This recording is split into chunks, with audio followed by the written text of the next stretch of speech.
Man, I want to take a second to talk to you guys a little bit about leverage. How to use leverage in life, how to use leverage in your business, and how I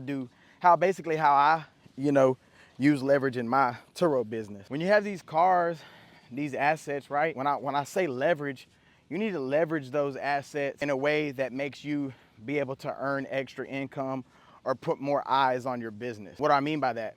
Put more eyes on your business. I had a client once who was doing music video back home, and he needed a fire car for that. Trash man giving me a honk. But yeah, like I had a client who needed a car for a music video.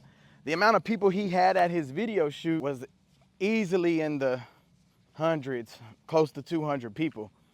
So that's 200 more extra eyes that are on my product so that those people can then do business with me as well. So you need to leverage what you have, what you own that generates you revenue to help other people so those people can help you generate more income off of what you have. I leverage everything.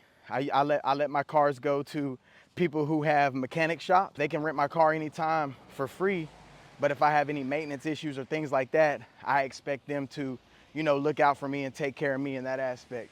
I got people who do wraps for vehicles. They wrap vehicles up and put, crazy designs on them, or crazy, wrap jobs on them. Those, people in that industry, they don't pay me to rent my car.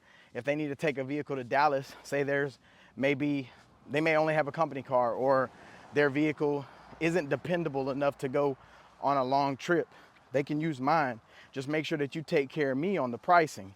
And that's kind of how I throw it to everybody, right? I tell them the same thing. Like, I want to be able to still support other businesses, right? Especially small business owners. I definitely still want to be able to support them, but I'm not going to tax them, because we then have a business relationship, So that's what you got to leverage your business and your assets for, is to benefit you in the long run.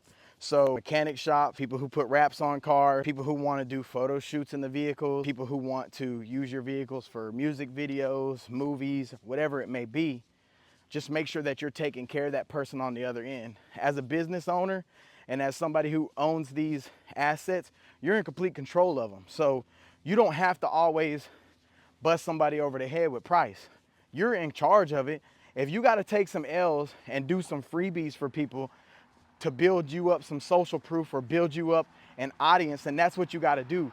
In business, we take L's all the time. So the fact that you can be in charge of your L, you know what I mean? Like, it's by choice, you know what I mean? It's not, it's basically by choice. So you could choose to do that in order to elevate your business or your brand to the next level, so that more clients can book your vehicles or do more, business with you. Moral of the story is, man, leverage.